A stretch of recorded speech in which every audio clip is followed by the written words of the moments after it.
الحمد للہ رب العالمین والعاقبۃ للمتقین والصلاة والسلام علی رسولہ الکریم اما بعد فاعوذ باللہ من الشیطان الرجیم بسم اللہ الرحمن الرحیم لن ینال اللہ لحومها ولا دماؤها ولیکن ینالہ التقوی منکم صدق اللہ العظیم۔ حضرات محترم، سب حضرات حضور نبی پاک صلی اللہ علیہ وسلم کی بارگاہ بیکس پناہ میں ہدیہ صلاۃ والسلام پیش کریں۔ الصلاۃ والسلام علیک یا سیدی یا رسول اللہ وعلی آلک واصحابک یا سیدی یا حبیب اللہ۔ الصلاۃ والسلام علیک یا سیدی یا نبی اللہ وعلی آلک واصحابک یا سیدی یا محبوب اللہ۔ حضرات محترم، اللہ رب العزت کی رحمت بڑی وسیع ہے،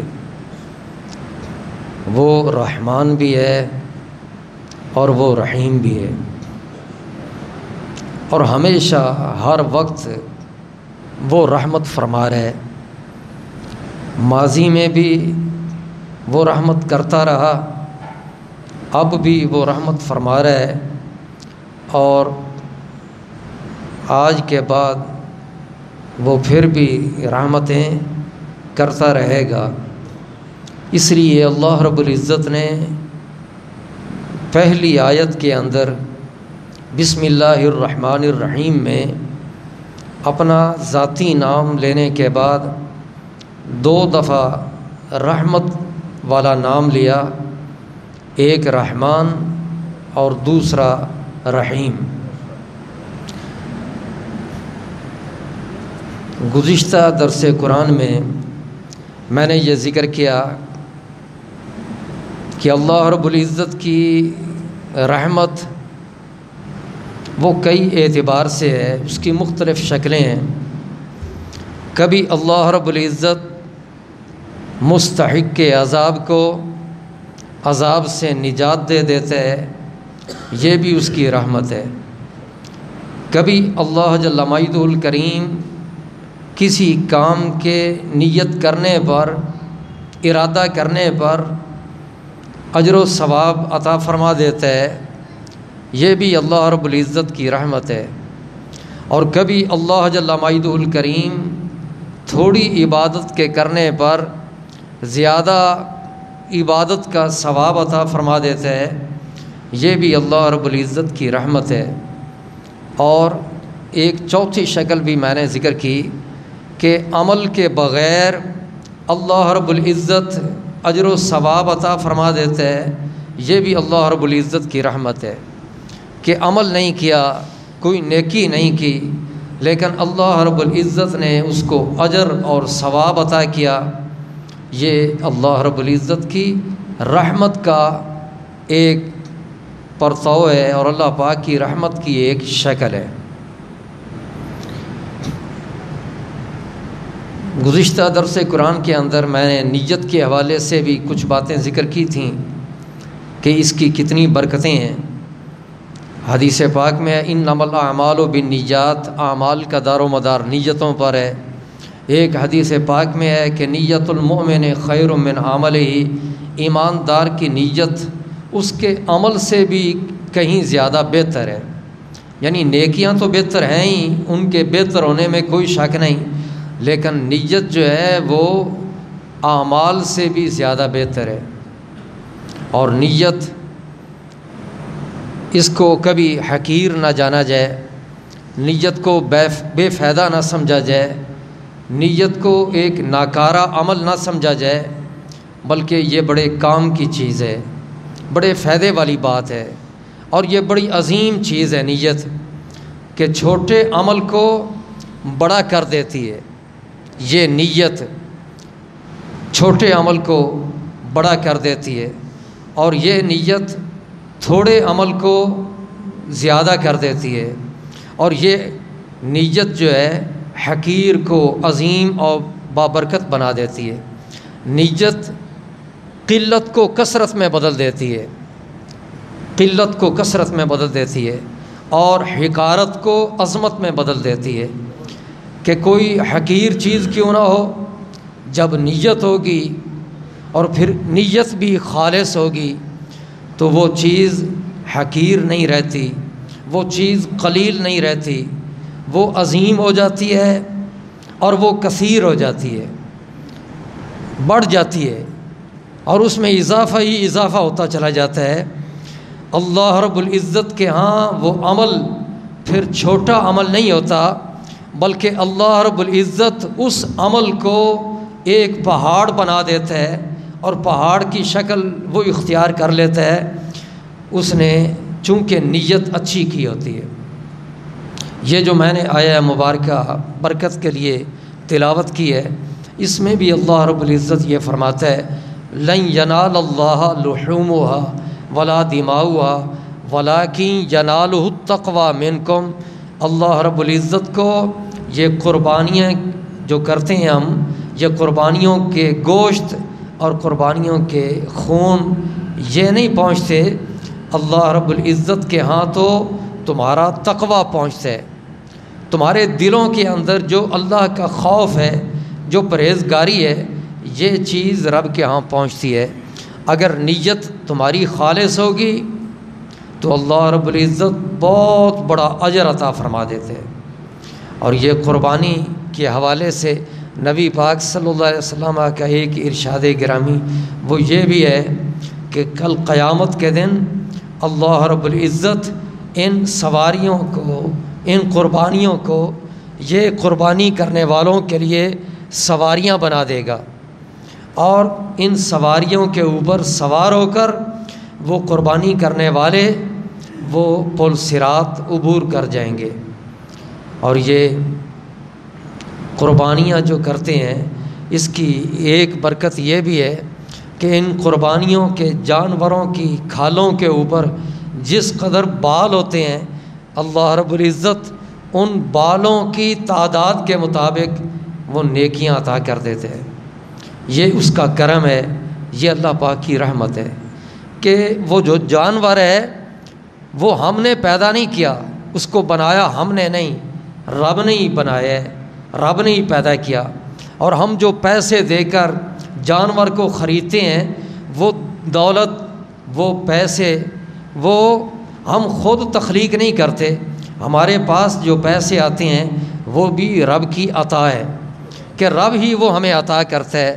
دولت جو ہمیں ملتی ہے وہ بھی رب کی طرف سے ملتی ہے، لیکن یہ بات ذہن سے نکال دیں کہ رب ہمیں جو بھی دے یا ہمارے پاس جائز ناجائز طریقے سے جو بھی دولت آ جائے ہم سمجھیں کہ یہ رب ہی کی رحمت ہے۔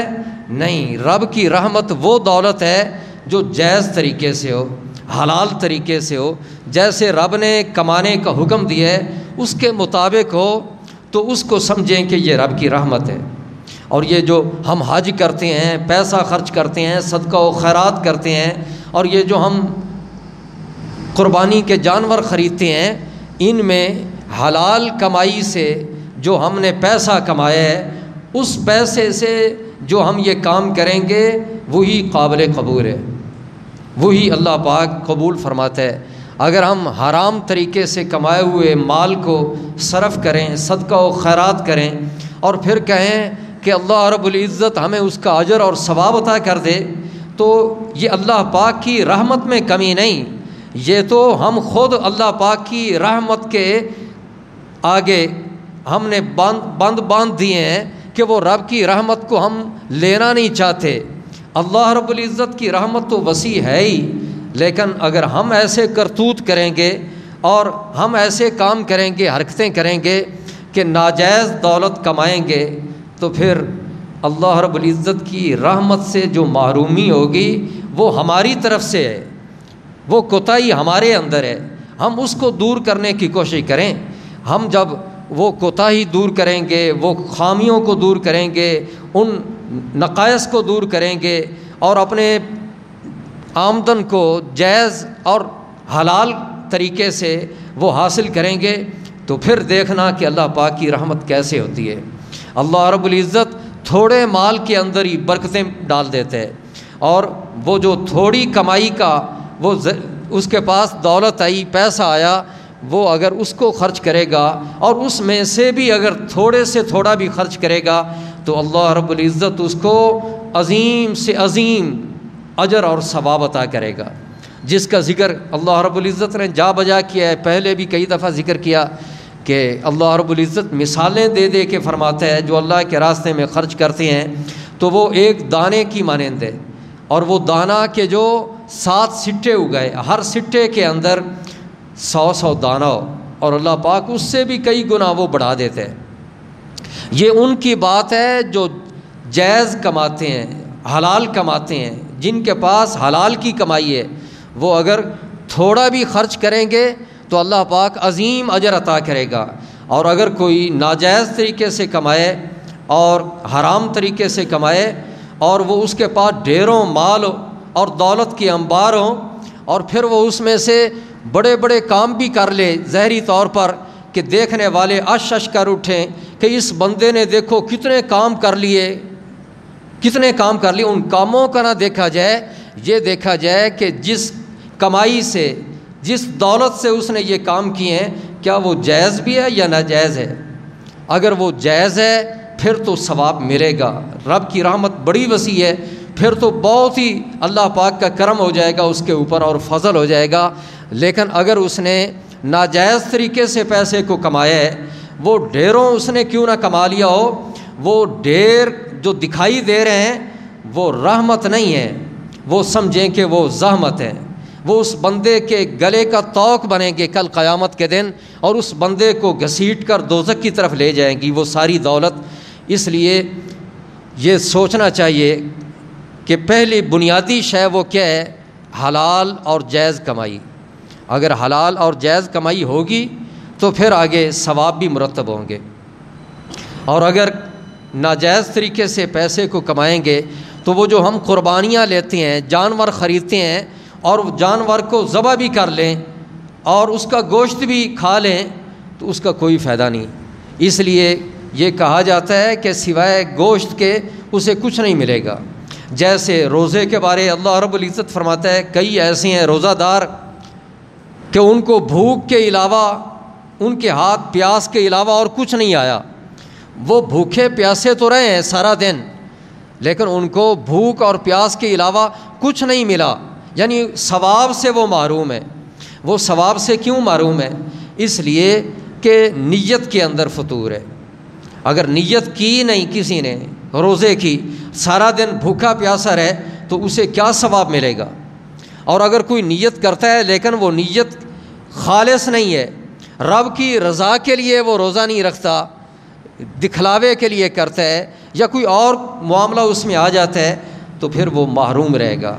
ایسے ہی یہ نیکی کے کام، حج کی اللہ پاک سب کو توفیق عطا کرے، ہم بار بار جائیں، مدینہ پاک کی حاضری نصیب ہو، مکہ مکرمہ کی حاضری نصیب ہو، بیت اللہ شریف کی زیارت نصیب ہو، بڑے اچھے کام ہیں، لیکن اس کے لیے یہ بھی ذہن میں رکھیں کہ ہم جو کھاتے ہیں، جو پیتے ہیں، جو پہنتے ہیں وہ حلال اور جائز کمائی سے ہے سارا کچھ۔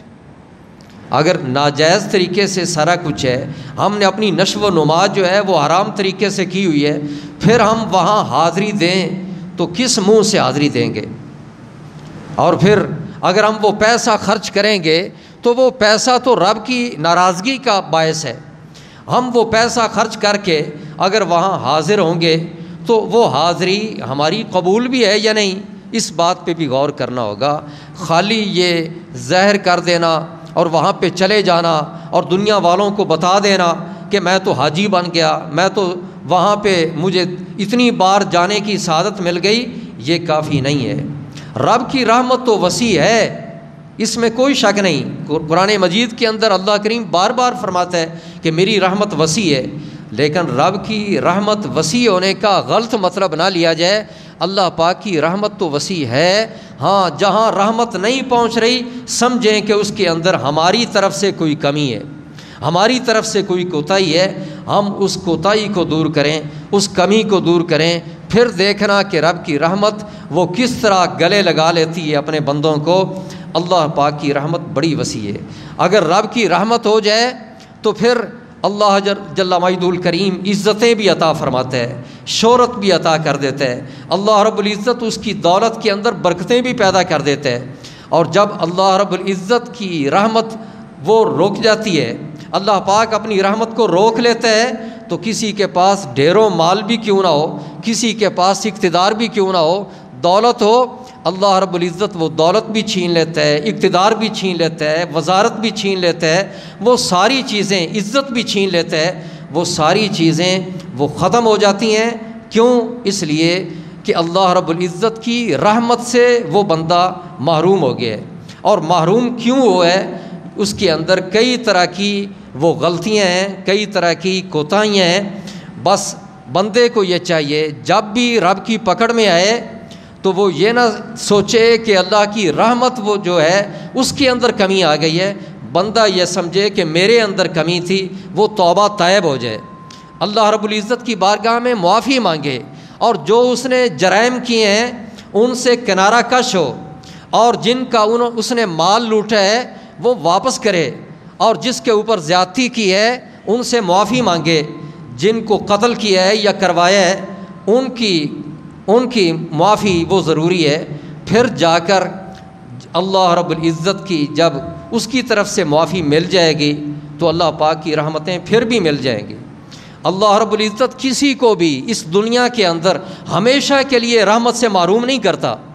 آپ دیکھیں کہ کافر بھی ہے، مشرک بھی ہے، اگر وہ توبہ طیب ہو جائے، ایمان لے آئے، تو اللہ پاک پچھلے سارے گناہ معاف کر دیتا ہے، مٹا دیتا ہے۔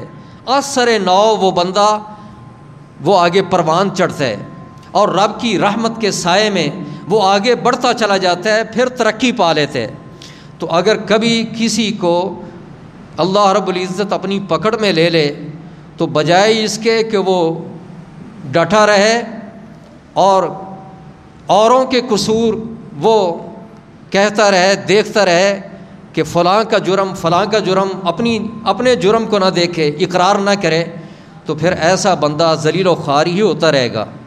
ہاں، ایک ہی صورت ہے ذلت سے عزت کی طرف آنے کی، اور وہ کیا کہ بندہ رب کی طرف رجوع کر لے، اللہ کے رسول کی طرف رجوع کر لے، نبی پاک صلی اللہ علیہ وسلم کی غلامی میں آ جائے، اور نبی پاک صلی اللہ علیہ وسلم کی غلامی میں آنے کے بعد اللہ کے بندوں کے ساتھ محبت پیدا کر لے، تو پھر اللہ رب العزت وہ بندے کو ذلت سے نکال کر عزت کی طرف لے آتا ہے۔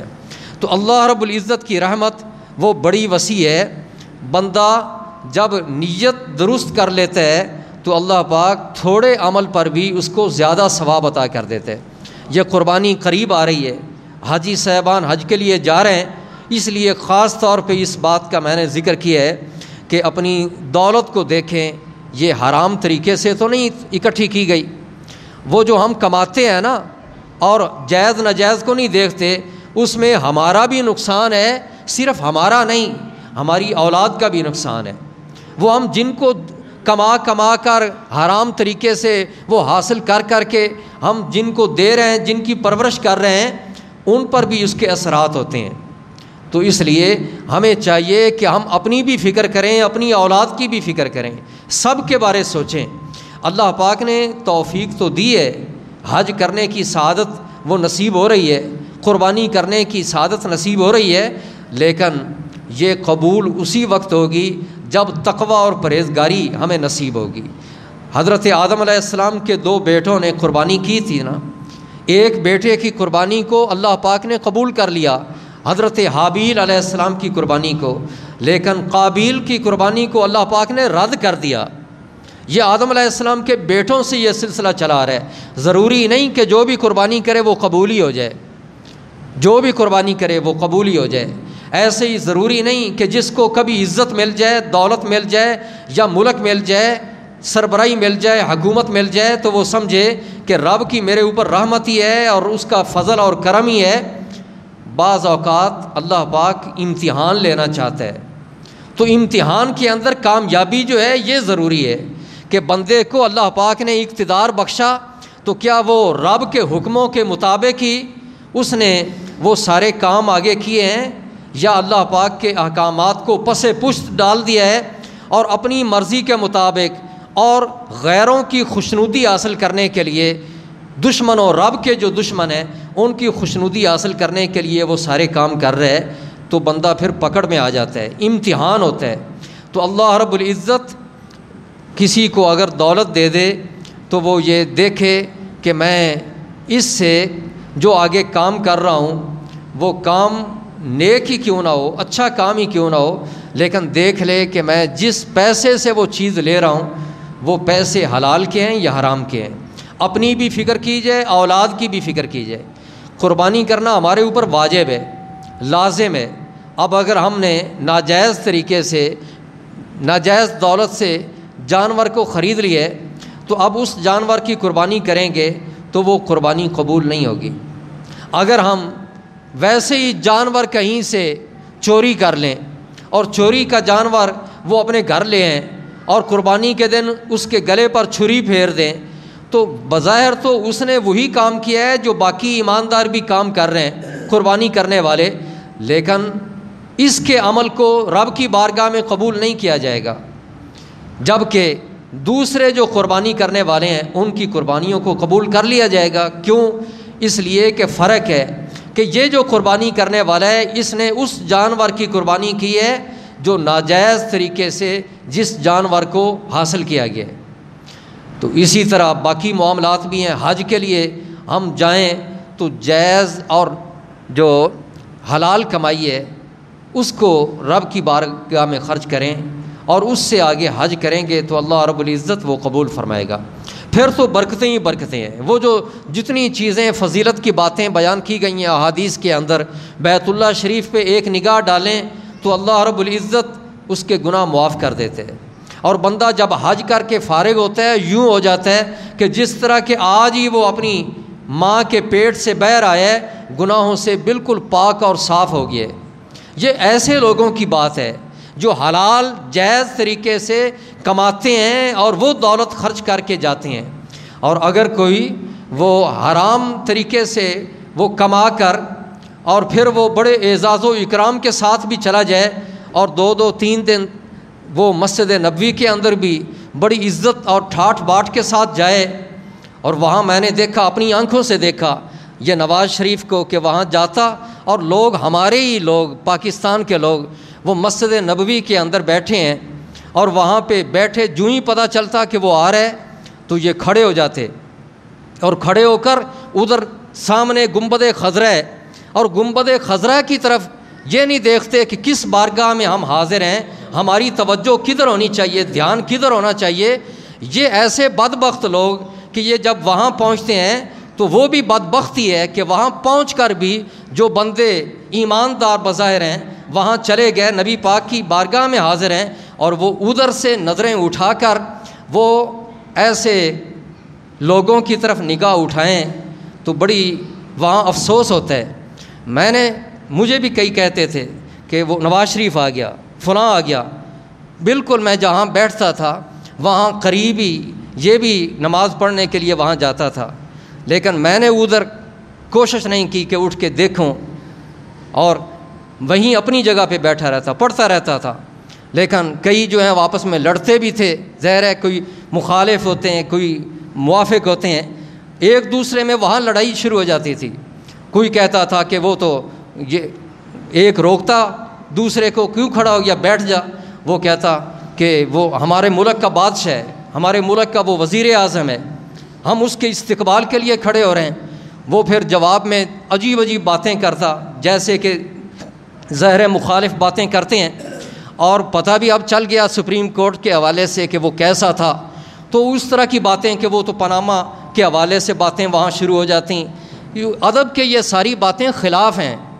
جو ماننے والے ہیں، عقیدت مند ہیں، وہ بھی غلط کر رہے ہیں، اور جو عقیدت مند نہیں ہیں، دشمن ہیں، مخالف ہیں، وہ بھی وہاں یہ کام غلط کر رہے ہیں کہ کہاں بیٹھے ہیں، مسجد نبوی شریف کے اندر، جہاں پر ایک ایک نیکی کا ثواب وہ 50 نیکیوں کے برابر مل رہا ہے، وہاں پہ اس طرح کی گفتگو ہو رہی ہے تو یہ باتیں بڑی دکھ دیتی ہیں کہ اس طرح کی باتیں وہاں پہ کی جائیں۔ وہاں پہ کھڑا ہونا بھی غلط کسی کے آنے پر، اور پھر کھڑا ہونا ہی کافی نہیں، کئی ایسے دیکھے جو آگے کھڑے ہیں تو روضہ پاک بھی آگے ہے اور قبلہ شریف بھی آگے ہے اور نماز کے لیے بیٹھے ہوئے ہیں، اور رخ تو آگے کو کرنا چاہیے، لیکن وہ ایک تو کھڑے ہو گئے اور کھڑے ہونے کے بعد پھر پیچھے مڑ مڑ کے دیکھ رہے ہیں کہ ہماری نظر پڑ جائے، ایک جھلک ہمیں دکھائی دے، نواز شریف کا چہرہ ہم تک لیں۔ افسوس کی بات ہے کہ وہ نواز شریف کے ممتاز قادری کو جب وہاں پہ شہید کیا گیا اور تختہ دار پہ لٹکایا گیا، سولی چڑھایا گیا، تو یہی وزیر اعظم تھا جس کے دور میں اس کو یہ شہادت نصیب ہوئی ہے۔ تو آپ دیکھیں کہ وہاں پہ اس طرح کی باتیں وہ اچھی نہیں لگتیں، اور وہ وہاں پہ حاضری دی جا رہی ہے نا نبی پاک کی بارگاہ میں، تو وہاں یہ اعزاز و اکرام کے ساتھ جانا، یہ دنیا داروں کی نگاہ میں تو عزتیں ہیں، دیکھنا یہ ہے کہ اللہ اور اس کے رسول کی بارگاہ میں بھی کیا اس کی کوئی عزت ہے یا نہیں۔ اس کی عزت کیا ہو کہ اللہ کریم تو فرماتا ہے ان اکرمکم عند اللہ اتقاکم، تم سب میں سے سب سے زیادہ عزت والا اللہ کے ہاں وہ ہے جو تم میں سے سب سے زیادہ متقی اور پرہیزگار ہے، خدا سے ڈرنے والا۔ بھلا وہ خدا سے ڈرنے والا اس کو کہیں گے جس نے دولت کے ڈھیر لگا دیے، اور کیا اس کو کہیں گے کہ جس کے دور میں دور اقتدار میں ممتاز قادری کو جو عاشق رسول ہے اس کو تختہ دار پہ سولی چڑھا دیا گیا؟ سوچنے کی بات ہے۔ تو اللہ رب العزت کی رحمت تو بڑی وسیع ہے۔ اب یہ ضروری نہیں کہ جو مسجد نبوی میں چلے گئے اور 2-2 3-3 دن وہاں پہ ٹھہرے تو آپ کہیں وہ تو اللہ کی رحمت کے حقدار ہیں اور رب کی رحمت سے جو اپنی جھولیوں کو بھر بھر کے واپس آ رہے ہیں، اور وہ تو بیت اللہ شریف کے اندر بھی داخل ہو رہے ہیں تو وہ تو بڑے اعزاز والے ہیں۔ نہیں، دیکھنا یہ رب کی نگاہ میں کون عزت والے ہیں۔ خالی وہاں بیت اللہ شریف کے اندر چلے جانا یہ عزت کی بات نہیں، اگر ایمان نہ ہو تو یہ عزت کی بات نہیں، اگر نبی پاک سے محبت نہ ہو تو یہ عزت کی بات نہیں۔ یہ عزت کی باتیں ہیں، لیکن ان کے لیے جو ایماندار بھی ہیں، جو متقی اور پرہیزگار بھی ہیں، جو نبی پاک سے محبت رکھنے والے بھی ہیں، ان کے لیے یہ ساری چیزیں وہ قابل احترام ہیں۔ نبی پاک صلی اللہ علیہ وسلم آپ اپنی امت کے لیے اللہ کی رحمت کے طرح طرح کے پیغام دیتے ہیں اور بتاتے ہیں لوگوں کو کہ اللہ رب العزت کی رحمت وہ کس قدر عام ہے۔ حضرت ابو ہریرہ وہ فرماتے ہیں کہ تورات میں یہ لکھا ہے کہ اللہ رب العزت فرماتا ہے ما ارید بہ وجہی فقلیلہ کثیر وما ارید بہ غیری فکثیرہ قلیل، کہ کوئی بندہ کوئی بھی عمل کرے، اگر اس عمل کے ساتھ میری رضا کو چاہا گیا ہے اور وہ عمل وہ نیکی اس لیے کر رہا ہے کہ میں راضی ہو جاؤں، کسی اور کو راضی کرنے کے لیے وہ نیک عمل نہیں کر رہا، میرے راضی کرنے کو وہ یہ سارے کام کر رہے ہیں تاکہ میں راضی ہو جاؤں، تو اللہ پاک فرماتا ہے، تورات میں لکھا ہوا ہے کہ اللہ کریم فرماتا ہے اس کا تھوڑا عمل بھی وہ کثیر ہو جاتا ہے، وہ تھوڑا بھی عمل کرے تو اس تھوڑے عمل کو اللہ پاک زیادہ کر دیتا ہے۔ اور جو کوئی نیکی کرے، اچھا کام کرے، لیکن اچھا کام کیوں کرے؟ میری رضا مقصود نہ ہو، کسی اور کی رضا مقصود ہو، تو اللہ کریم فرماتا ہے کہ پھر اس کا بہت سارا عمل بھی وہ قلیل ہو جاتا ہے، تھوڑا ہو جاتا ہے۔ حضرت سالم نے حضرت عمر بن عبدالعزیز رضی اللہ تعالیٰ عنہ کی طرف یہ لکھا کہ ان عون اللہ تعالی للعبد علی قدر النیت فمن تمت نیتہ تم عون اللہ لہ وان ناقصت نوکس بقدرہ، کہ اللہ رب العزت اپنے بندے کی مدد کرتا ہے، لیکن کیسے؟ اس کی نیت کے مطابق، جیسے بندے کی نیت ہوتی ہے اس کے مطابق اللہ پاک اس بندے کی مدد کرتا ہے۔ تو اگر اللہ پاک کبھی کسی معاملے میں مدد نہیں فرماتا تو اس کا مطلب یہ نہیں کہ اس کی رحمت وہ محدود ہو گئی ہے، وہ رب رحمت اس لیے نہیں کر رہا ہوتا اور رب مدد اس لیے نہیں کر رہا ہوتا کہ اس کی نیت میں فطور ہوتا ہے۔ فمن تمت نیتہ تم عون اللہ لہ، جس کی نیت مکمل ہو جاتی ہے نا، جو رب کی رضا کے لیے سارے کام کرتا ہے، پھر اللہ رب العزت کی مدد بھی اس بندے کے لیے مکمل ہو جاتی ہے، اللہ پاک بھی مکمل طور پر اس بندے کی مدد فرماتا ہے۔ اور اگر نیت کے اندر کمی ہو جائے تو پھر اللہ رب العزت کی اس بندے کے لیے جو مدد ہوتی ہے اس کے اندر بھی وہ کمی کر دیتے ہیں، وہ مدد بھی کم کرتے ہیں۔ اور حضرت نافع وہ راوی ہیں، وہ فرماتے ہیں کہ قیامت کے دن لوگوں کو ان کی نیتوں کے مطابق اٹھایا جائے گا، یبعثون علی نیاتہم، اور کسی عمل کے بغیر اللہ رب العزت ثواب عطا فرما دیتے ہیں کہ نیت بندہ نہ کرے، اللہ رب العزت اس کے بغیر بھی، اور عمل نہ کرے، عمل کے بغیر بھی اللہ جل مجدہ الکریم اجر و ثواب عطا فرما دیتے ہیں۔ انسان تین طرح کے ہوتے ہیں، ایک انسان ہوتا ہے وہ کوئی نیک عمل کرتا ہے، اللہ رب العزت کے احکامات بجا لاتا ہے، اللہ رب العزت کی اطاعت کرتا ہے، فرما برداری کرتا ہے، اللہ جل مجدہ الکریم اس بندے کو چونکہ وہ فرما بردار ہے، وہ اطاعت کر رہا ہے، وہ اللہ پاک کے احکامات پہ عمل کر رہے، اللہ رب العزت اس بندے کو جو ثواب دیتا ہے اس کو کہتے ہیں اجر، اس کو اجر کہتے ہیں۔ یہ بھی رب کی رحمت ہی ہے، رحمت سے خالی یہ بھی نہیں۔ اور ایک وہ بندہ ہے جو گناہ کرتا ہے، اللہ رب العزت کی نافرمانیاں کرتا ہے، فسق و فجور میں اپنی زندگی گزارتا ہے، اللہ رب العزت اس کی برائیوں کو اور اس کی خطاؤں کو معاف کر دیتا ہے، تو اس کو کہتے ہیں مغفرت، اس کو کہتے ہیں بخشش۔ یہ بھی اللہ پاک کی رحمت ہی ہے، لیکن اس کا ایک نام ہے، کیا؟ مغفرت اور بخشش۔ یہ دو چیزیں میں نے جو بتائی ہیں یہ بھی ہیں تو اللہ کی رحمت ہی، لیکن ان کے الگ الگ دو نام ہیں، ایک کو کہتے ہیں اجر اور دوسرے کو کیا کہتے ہیں؟ یہ بھی اللہ پاک کی رحمت ہے، اس کو کہتے ہیں مغفرت۔ لیکن ایک تیسری صورت بھی ہے ان دو کے علاوہ، وہ جو تیسری صورت ہے اس کو صرف بس رحمت ہی رحمت کہتے ہیں۔ اور وہ کیا ہے؟ تیسری صورت کیا ہے کہ ان دونوں صورتوں کے علاوہ یہ دونوں صورتیں اللہ کے کرم والی صورتیں ہیں، اللہ پاک کے فضل والی صورتیں ہیں۔ اللہ رب العزت کی ان دو صورتوں کے علاوہ ایک اللہ پاک کی نوازش اور عطا کی حیرت انگیز صورت اور بھی ہے، اس کو رحمت کہتے ہیں، اور وہ ہے کہ انسان کوئی عمل اس نے نہیں کیا، اس نے کوئی عمل نہیں کیا، اس نے کوئی نیکی نہیں کی، لیکن اللہ جل مجدہ الکریم اس کے نیکی کیے بغیر، یہ ایک صورت ہے اللہ پاک کی رحمت کی ایک شکل ہے۔ یہ اللہ پاک کی یہ جو رحمت کی ایک صورت ہے، اللہ رب العزت بغیر کسی بندے کے عمل کرنے کے، بغیر کسی بندے کی نیکی کرنے کے، اس کو اللہ رب العزت نیکیوں کا اجر عطا فرما دیتے ہیں، ثواب عطا فرما دیتے ہیں، اور اس بندے کے لیے اللہ رب العزت نعمتوں کے انبار لگا دیتے ہیں۔ یہ اللہ پاک کی رحمت ہے۔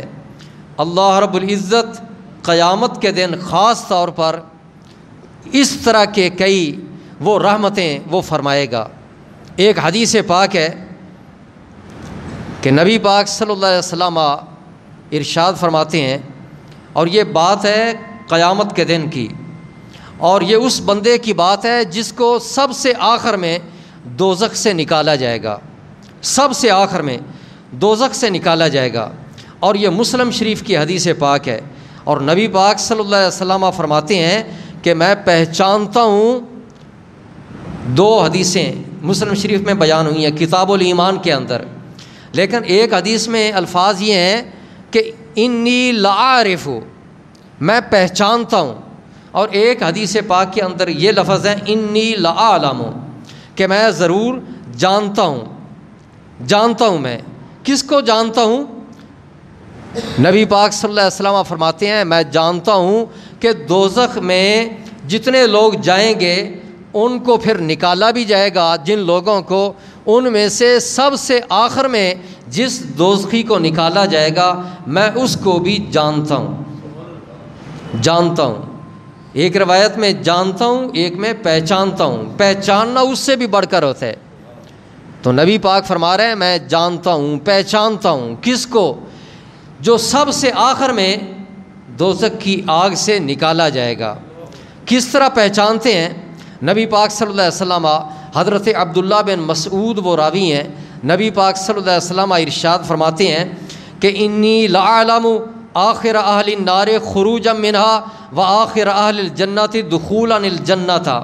میں جانتا ہوں کہ جو سب سے آخر میں دوزخ کی آگ سے نکالا جائے گا، سب سے آخر میں، اور جس کو سب سے آخر میں جنت میں داخل کیا جائے گا، میں اس کو جانتا ہوں۔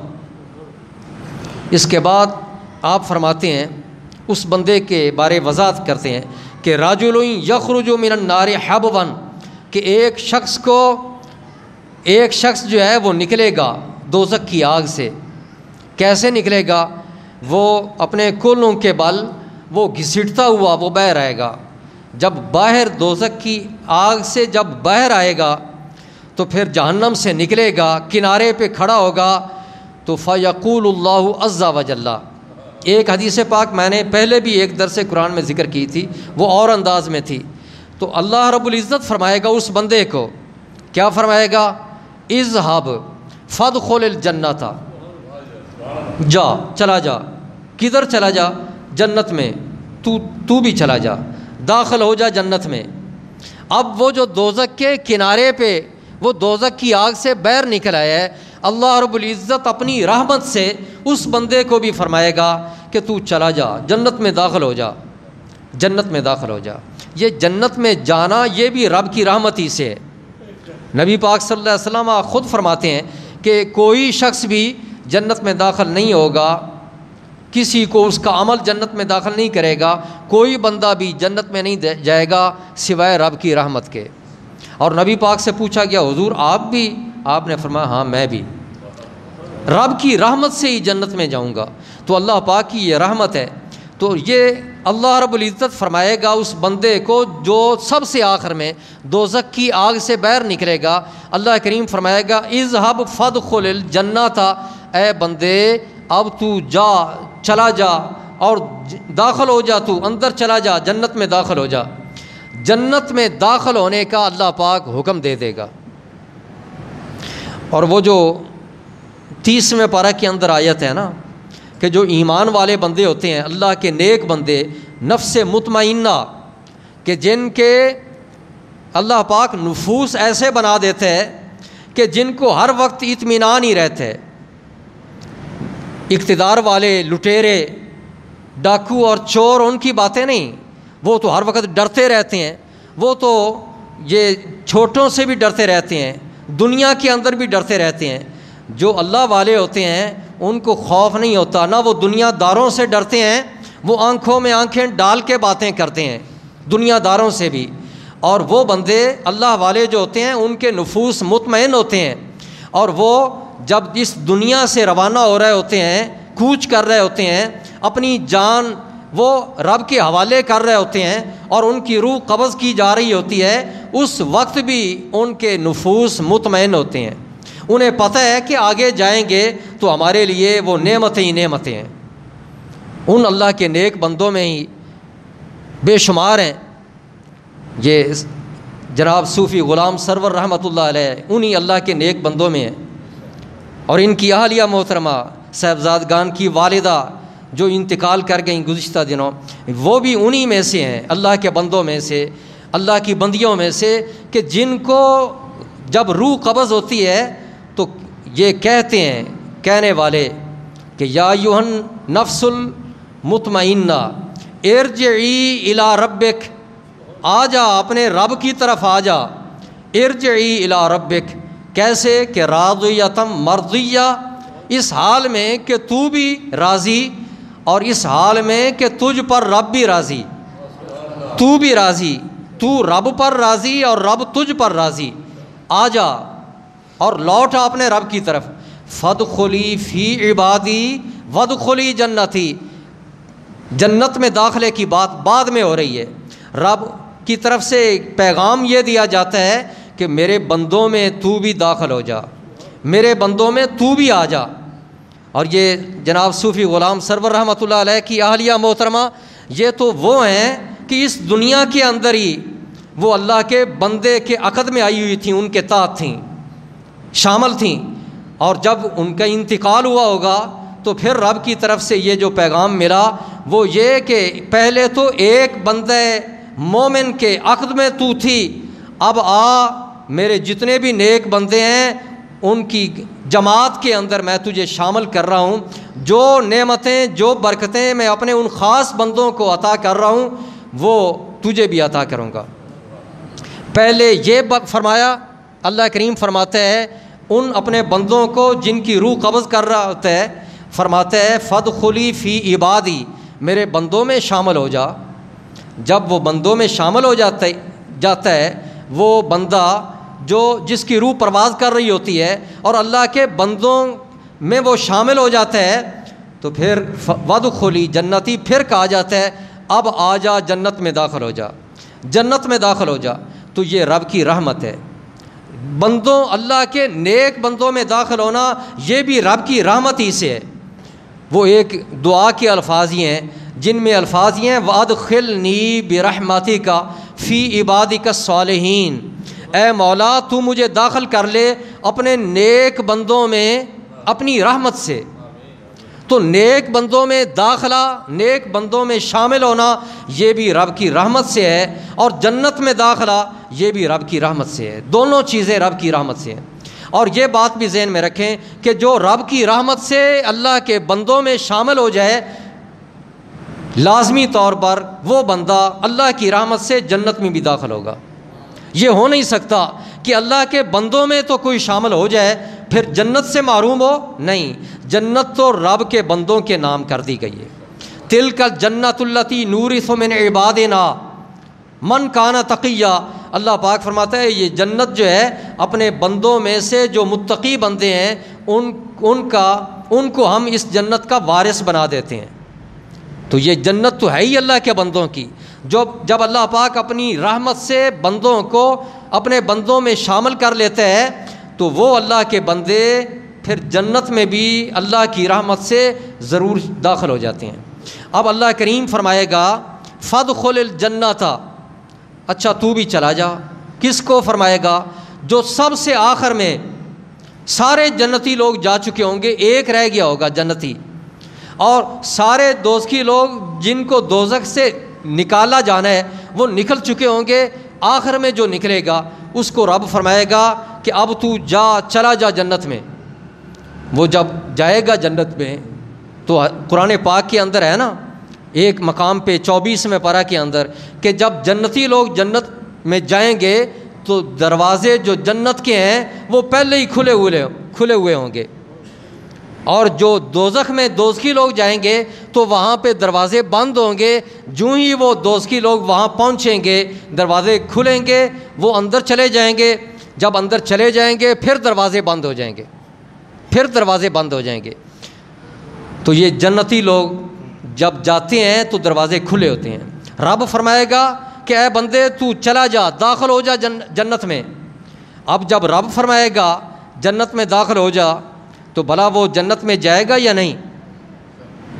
جائے گا، ضرور جائے گا، اس لیے کہ جنت میں تو رب کی نعمتیں ہی نعمتیں ہیں، اور ادھر عذاب ہی عذاب تھا۔ ابھی تو اس کی جان چھوٹی ہے دوزخ کی آگ سے، تو جب اس کو اجازت ملے گی اور رب کا حکم ملے گا کہ جا جنت میں داخل ہو جا تو وہ دیر کرے گا؟ دیر نہیں کرے گا، فوری طور پہ وہاں پہنچ جائے گا۔ تو حدیث پاک کے لفظ یہ ہیں فیاتیہ، فا جو ہے عربی میں فوراً کے لیے ہوتی ہے، اسی وقت ہی وہ بندہ بغیر تاخیر کے وہاں جنت میں پہنچ جائے گا۔ جب جنت میں داخل ہوگا تو داخل ہوتے ہی دیکھے گا کہ مختلف محلات ہیں اور ان کے اندر ہر کوئی اپنے اپنے گھر کے اندر جنتی وہ داخل ہو چکا ہے۔ جب وہ دیکھے گا جنت میں داخل ہو جائے گا تو فیخیل الیہ انہا ملآ، اسے محسوس یہ ہوگا کہ یہ ساری جنت بھری ہوئی ہے۔ اسے محسوس یہ ہوگا، قدرت کی طرف سے محسوس یہ ہوگا، اسے یہ لگے گا جیسے یہ ساری جنت پر ہے، بھری ہوئی ہے اور اندر جگہ خالی نہیں۔ فَيَرْجِعُ وہ پھر واپس آ جائے گا، جنت میں جا کر وہ پھر واپس آ جائے گا، اور واپس آ کر رب کی بارگاہ میں عرض کرے گا کہ مولا یا ربی وجدتھا ملآ، اے میرے پروردگار جنت تو بھر چکی ہے، جنت تو بھر چکی ہے، میں نے دیکھا ہے کہ جدھر میری نگاہ گئی ہے محلات ہی محلات ہیں، اور جس محل کی طرف بھی میری نگاہ گئی ہے اس میں کوئی نہ کوئی تیرا بندہ ہے۔ تو جنت کے اندر وہ محل تو وہ سارے بھرے ہوئے ہیں۔ یہ اللہ سے دعا کریں ہمیں دنیا میں محل یہ ناجائز دولت سے حاصل کرنے کی بجائے اللہ پاک جنت میں ہمیں محل عطا کرے کہ جس کی اللہ پاک کے ہاں قدر و منزلت ہے۔ اللہ رب العزت فرمائے گا جا چلا جا جنت میں، وہ جنت میں جائے گا، اسے محسوس ہوگا کہ یہ ساری جنت بھری ہوئی ہے، واپس آ جائے گا۔ تو حدیث پاک میں ہے وہ واپس آ کر رب سے بندہ عرض کرے گا اے میرے رب جنت تو بھری گئی، جنت تو فل ہے، اس کے اندر تو گنجائش ہی نہیں۔ تو اللہ رب العزت پھر فرمائے گا دوسری دفعہ، وہ بندہ کہے گا نا یا ربی وجدتھا ملآ، جنت تو بھری ہوئی ہے، رب فرمائے گا اذهب فادخل الجنۃ، جا چلا جا جنت میں داخل ہو جا۔ وہ رب کا حکم چونکہ ہوگا، وہ رب کے حکم پر دوبارہ پھر جنت میں چلا جائے گا کہ ممکن ہے اب مجھے کوئی جگہ نظر آ جائے، وہ دوبارہ پھر اندر چلا جائے گا۔ جب دوبارہ جائے گا دیکھے گا پھر اسے محسوس یہ ہوگا کہ جنت تو بھری ہوئی ہے، پھر وہ آ جائے گا واپس، باہر نکل آئے گا، رب کی بارگاہ میں آ کے عرض کرے گا کہ مولا جنت تو بھر گئی، جنت کے اندر تو کوئی گنجائش ہی نہیں۔ اللہ رب العزت تیسری دفعہ اس بندے کو فرمائے گا، اللہ کریم فرمائے گا اذهب فادخل الجنۃ، اے بندے تو چلا جا جنت میں داخل ہو جا، فإن لك مثل الدنیا وعشرۃ امثالها، تیرے لیے یہ جتنی دنیا ہے نا دنیا، اب یہ دنیا کی ہوس میں مبتلا ہیں لوگ، مارے پھرتے ہیں، ان کے پاس کوئی کمی نہیں، پھر بھی چاہتے ہیں اور ہم لوٹ لیں اور اکٹھا کر لیں۔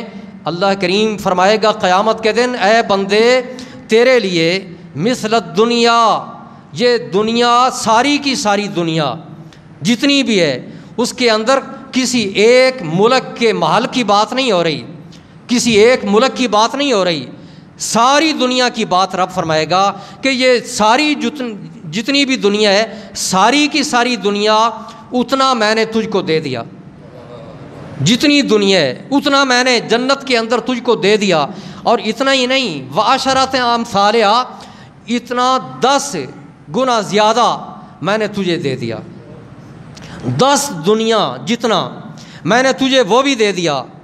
اور ایک روایت کے لفظ یہ ہیں کہ فرمایا کہ ان لک عشرۃ امثال دنیا، اللہ پاک فرمائے گا کہ دنیا جیسی 10 دنیا گویا کہ اللہ پاک فرمائے گا وہ تیرے لیے ہیں، وہ تیرے لیے ہیں۔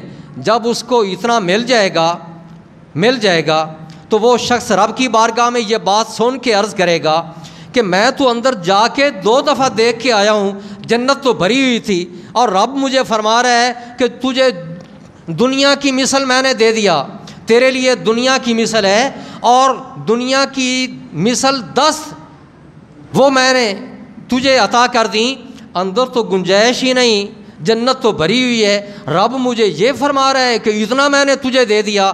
تو وہ بندہ رب کی بارگاہ میں وہ بندہ پھر عرض کرے گا اتسخر بی، اور ایک روایت میں لفظ یہ ہیں کہ وہ بندہ عرض کرے گا تضحک بی، اے میرے رب تو مجھ سے مذاق تو نہیں کر رہا، اسے تسلی نہیں ہو رہی ہوگی، کیونکہ خود اپنی آنکھوں سے اندر دیکھ کے آ رہا ہوگا کہ وہ ساری جنت بھری ہوئی ہے۔ تو وہ رب کی بارگاہ میں عرض کرے گا مولا تو مجھ سے مذاق کر رہا ہے، وانت الملک، حقیقت میں بادشاہ تو ہی ہے، تو تو مالک حقیقی ہے۔ دنیا کے اندر جو بادشاہ تھے وہ تو عارضی طور پہ تھے نا، ان کو بھی بادشاہ تو نہیں بنایا تھا، مولا تو تو حقیقی بادشاہ ہے، اور وہ جو دنیا کے بادشاہ ہیں وہ تو مذاق کرتے تھے، لیکن تجھے تو یہ مذاق زیب نہیں دیتا، تو مذاق کر رہے ہیں مجھ سے۔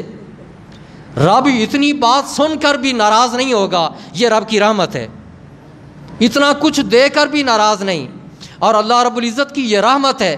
اور پھر وہ بندہ پھر بھی یہ کہے گا جب، تو اللہ پاک جانتا ہے کہ اس کے دل کے اندر کیا ہے، تو اللہ رب العزت اس کے جواب میں اسے ناراض نہیں ہوگا اور محروم نہیں رکھے گا، بس جو فرما دیا اسی پر ہی عمل ہوگا۔ اللہ پاک فرمائے گا کہ نہیں، اب یہ میں نے جو کہہ دیا ہے ایسے ہی ہے، وہ بندہ پھر جنت میں جائے گا اور اس کے لیے اتنا کچھ اسے ملے گا۔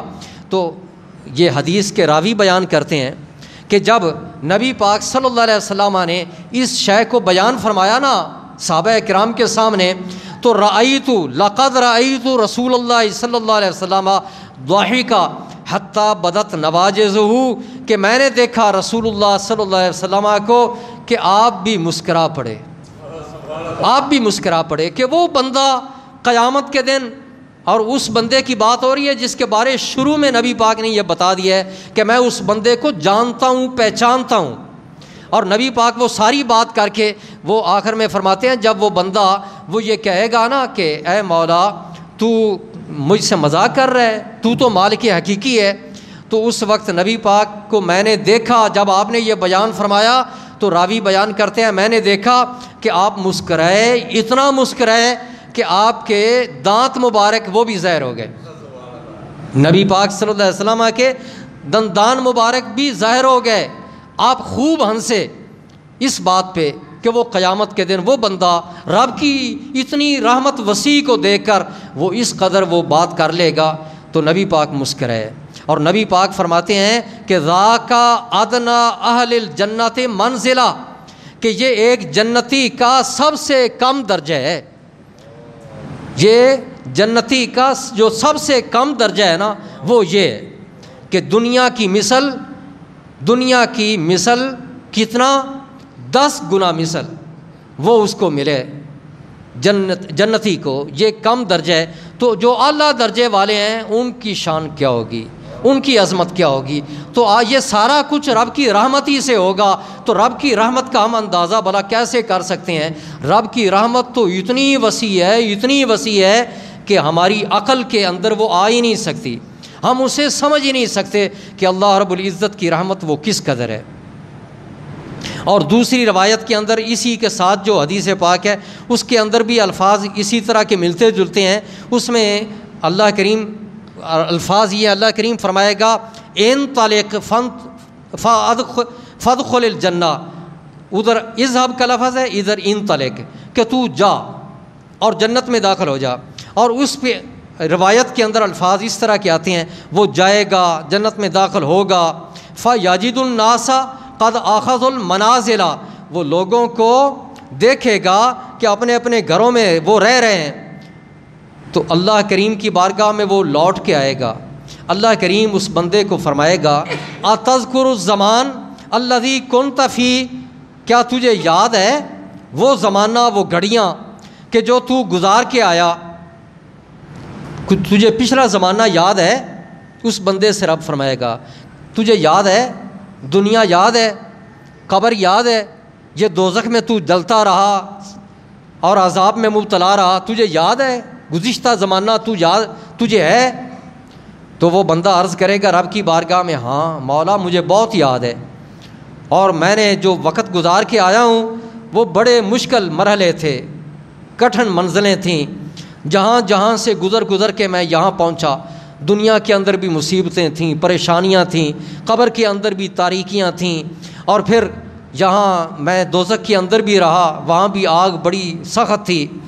تو وہ جب بندہ عرض کرے گا ہاں، پہلے بندے کو پچھلا زمانہ یاد رب کرائے گا، پھر رب فرمائے گا اچھا اے بندے اب ذرا تمنا، یہ امر کا صیغہ ہے، تو آرزو کر، اب تو کیا چاہتا ہے، تیری تمنا کیا ہے، تو چاہتا کیا ہے؟ دنیا میں بندوں کی بڑی بڑی تمنائیں ہوتی ہیں، ان کی بھی تمنائیں ہوتی ہیں جو وزیر اعظم بن جائیں، اور ان کی بھی بڑی بڑی تمنائیں ہوتی ہیں اور بھی مل جائے اور بھی مل جائے۔ اور چھوٹے بندوں کی تو پھر تمنائیں ہونی ہیں، چھوٹے بندے وہ یہ چاہتے ہیں، چھوٹا ہر ایک اپنی اپنی سطح پہ سوچتا ہے۔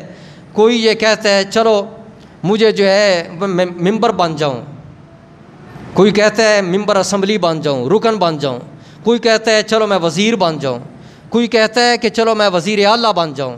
وزیر اعلیٰ پہ بھی صبر نہیں آتا، وہ کہتا ہے کہ اب پہلے وزیر اعلیٰ تھا تو اب 5-10 مہینے کے لیے میں وزیر اعلیٰ نہ رہوں، بلکہ پھر اب میں وزیر اعظم بن جاؤں، اور وزیر اعظم بن گیا، 5 سال بھی گزر جائیں پھر بھی قرار نہیں آتا، وہ کہتا ہے اب اگلی دفعہ پھر بن جاؤں۔ تو ایسے ہی سلسلہ چلتا رہتا ہے، جتنا کوئی بڑا ہوگا اس کی تمنا اور بھی بڑی ہوگی، تو اس کو کہا جائے گا تمنا، تو تمنا کر لے، آرزو کر لے۔ تو وہ بندہ پھر کیا تمنا کرے گا؟ فیتمنا، وہ بندہ پھر آرزو کرے گا۔ اب دیکھو، یہ پہلے نہیں فرمائے گا اللہ پاک تو آرزو کر لے، پہلے نہیں فرمائے گا، ایک دفعہ جنت میں بھیج کر وہ جب وہاں سے سب کچھ دیکھ کر آئے گا تو پھر رب فرمائے گا اچھا تو آرزو کر۔ ایسا کیوں؟ اور پہلے رب یہ بھی فرمائے گا گزشتہ زمانہ تجھے یاد ہے، یہ بات کر کے پھر فرمائے گا تو آرزو کر۔ اس میں حکمت کیا ہے؟ اس میں حکمت یہ ہے تاکہ یہ بندہ دیکھے کہ دنیا میں بڑی بڑی آرزوئیں کرنے والے تھے، میں بھی آرزوئیں کرتا تھا، میری چھوٹی تھیں، مجھ سے بڑے تھے ان کی آرزوئیں بھی تھیں، ان کی بڑی آرزوئیں تھیں، جو بڑے بڑے لوگ تھے اقتدار والے ان کی آرزوئیں اور بھی بڑی تھیں۔ تو وہ بندہ تاکہ پہلے ان کی آرزوؤں کو بھی پیش نظر رکھے، گزشتہ زمانہ یاد کرے کہ بڑے بڑے لوگ تھے، بڑی بڑی آرزوئیں تھیں، یہ بھی دیکھ لے، اور آگے بھی دیکھ کے آ گیا ہے بندہ کہ جنت کے اندر کمی کیا ہے؟ کمی تو کوئی نہیں، وہاں پر بڑی بڑی چیزیں ہیں اور اللہ پاک قادر ہے وہ چیزیں دینے پر بھی۔ اب اس کے بعد رب فرمائے گا اے بندے اب تو آرزو کر، تو چاہتا کیا ہے؟ آرزو کر۔ اب وہ بندہ ظاہر ہے جب اس کی نگاہ پیچھے بھی زمانے پہ جائے گی تو اس کی نگاہ تمنا کرتے ہوئے، آرزو کرتے ہوئے، وہ اتنی چھوٹی سی تو نہیں ہوگی کہ وہ کہے کہ میں علاقے کا ممبر ہی بن جاؤں، چھوٹی شے تو نہیں مانگے گا۔ وہ پھر جب زمانہ گزشتہ کو دیکھے گا تو بڑے بڑے لوگوں کی بڑی بڑی آرزوؤں کو دیکھے گا، وہ کیا کرتے تھے، اور آگے وہ دیکھ کے آیا جنت کے اندر کہ رب نے بلا کتنا کچھ دے دیا ہے، تو وہ آرزو بھی بہت بڑی کرے گا۔ اس لیے رب یہ پہلے پوچھے گا کیا تجھے گزشتہ زمانہ یاد ہے؟ وہ کہے گا ہاں۔ پھر رب فرمائے گا اچھا اب تو تمنا کر لے، تو آرزو کر۔ جب وہ بندے کو اللہ پاک فرمائے گا تو آرزو کر، تو یتمنا، حدیث پاک کے لفظ یہ ہیں کہ وہ بندہ آرزو کرے گا، اسی وقت وہ آرزو کرے گا، اور جب آرزو کرے گا تو اللہ کریم جواب میں کیا فرمائے گا؟ وہ جتنا سوچے گا وہ آرزو کر لے گا، گزشتہ زمانہ بھی اسے یاد کرا دیا جائے گا، اور آگے کا جنت کے اندر جو کچھ رب نے دیا ہوا ہوگا وہ بھی اسے دکھا دیا گیا ہوگا۔ اس کے بعد رب فرمائے گا تو کر لے آرزو۔ اب وہ کتنی بڑی آرزو کرے گا وہ اسی پر منحصر ہے، وہ آرزو کر لے گا۔ کیا آرزو کرے گا یہاں نبی پاک نے یہ بیان نہیں فرمایا۔ وہ بندہ جب آرزو کرے گا تو بظاہر تو یہ ہے کہ رب اس کی آرزو کو پورا کرے گا۔ ہماری عقل بلا کیا کہتی ہے؟ ابھی حدیث پاک تو میں آگے بیان نہیں کرتا، ہماری عقل بلا کیا کہتی ہے کہ جو خود رب فرما رہا ہے، اس کی اتنی رحمت ہے، اس کا کرم ہے کہ دوزخ کی آگ سے بھی نکال لیا، یہ بھی فرما دیا جنت میں چلا جا، اور پھر یہ آیا ہے اب رب یہ فرما رہا ہے کہ تو آرزو کر۔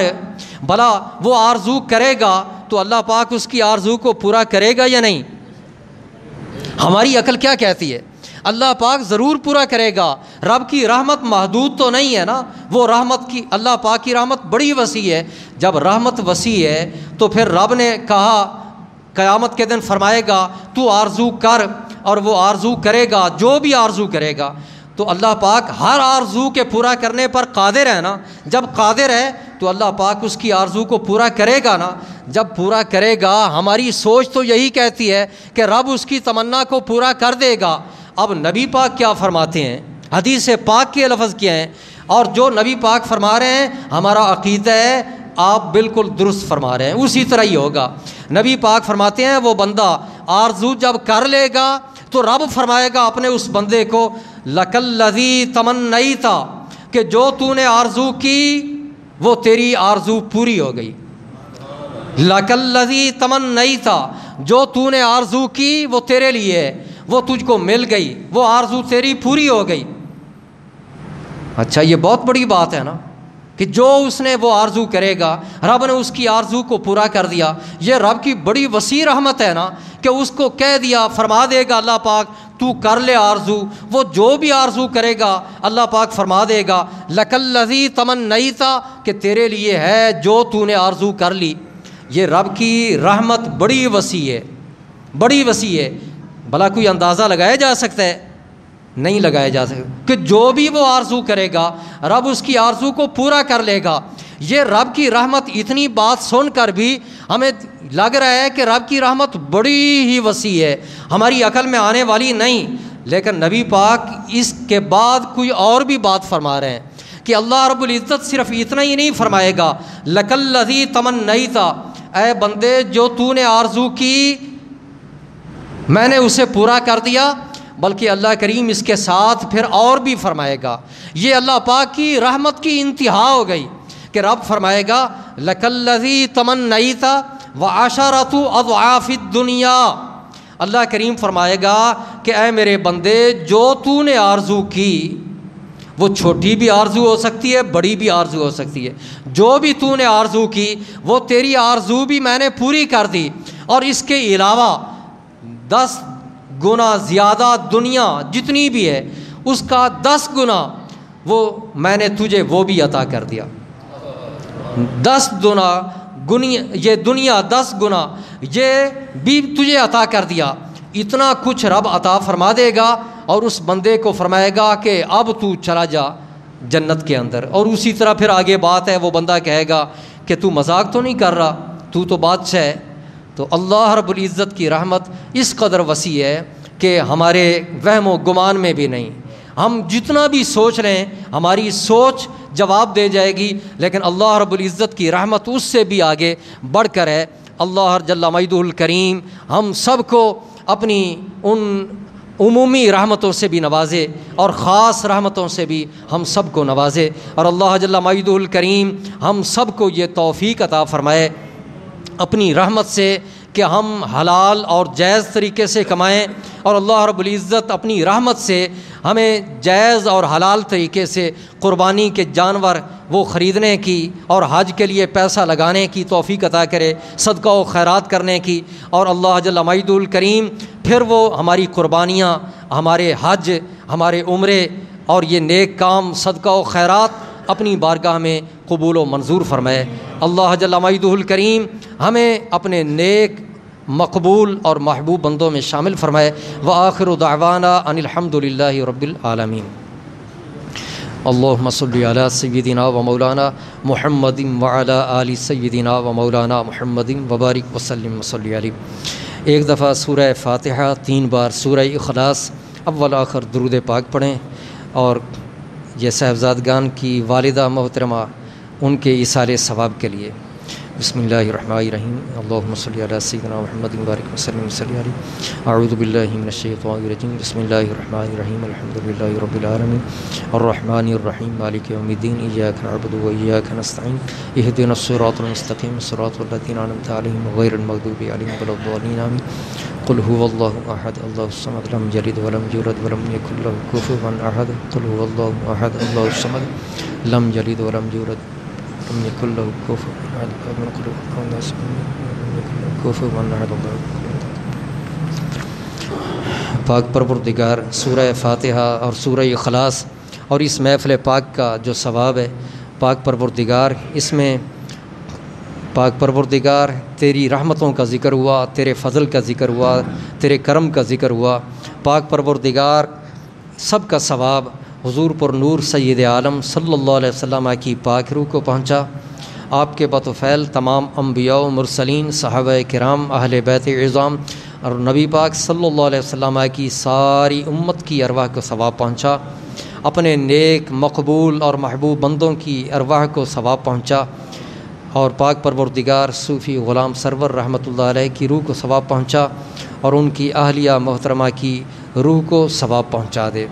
اے الہ العالمین مرحومہ کے صغیرہ کبیرہ گناہ معاف فرما، اور الہ العالمین اپنے نیک بندوں کے صدقے میں پاک پروردگار جوار رحمت میں جگہ عطا فرما، اور الہ العالمین مرحومہ کی قبر کو جنت کے باغوں میں سے باغ بنا، اخروی منظریں ساری آسان کر دے، اور پاک پروردگار جس طرح صوفی غلام سرور رحمۃ اللہ علیہ انہوں نے دین کی خدمت کی اور پاک پروردگار ان کا ساتھ دیا، ان کی اہلیہ محترمہ نے، پاک پروردگار ان کے درجات قبول فرما اور خدمات کو قبول فرما۔ الہ العالمین اس مشن کو اب جاری و ساری رکھ، اور صاحبزادگان کو بھی پاک پروردگار اسی مشن کے مطابق آگے کام کرنے کی توفیق عطا فرما۔ الہ العالمین قدم قدم پہ نیکیاں عطا فرما۔ پاک پروردگار ہم سب کا خاتمہ ایمان پہ ہو۔ جب قیامت کا دن ہو تو پاک پروردگار اپنے نیک مقبول اور محبوب بندوں کی معیت میں، اور پاک پروردگار ان کے گروہ میں ہمیں اٹھا قیامت کے دن، اور انہی کے زمرہ میں ہمیں جنت میں داخل فرما، اور اپنی خاص رحمتوں کے ساتھ پاک پروردگار اپنی نعمتوں کے ساتھ ہمیں مالا مال کر۔ الہ العالمین جو بیمار ہیں سب کو شفائے کاملہ نصیب فرما۔ اے رب العالمین ہمارے ملک کی حفاظت فرما، ہمارے ملک کو پاک پروردگار اچھے حکمران عطا فرما۔ اے الہ العالمین شریعت مطہرہ کے مطابق سب کو زندگی بسر کرنے کی توفیق عطا فرما۔ نظام مصطفیٰ پاک پروردگار اس ہمارے ملک کے اندر قائم ہو، اور الہ العالمین ہمیں حضور نبی پاک صلی اللہ علیہ وسلم کی غلامی اور اتباع نصیب فرما۔ ونفوض امورنا الیک انک بصیر بالعباد، وصلی اللہ تعالی علی حبیبہ سیدنا محمد وآلہ وصحبہ اجمعین۔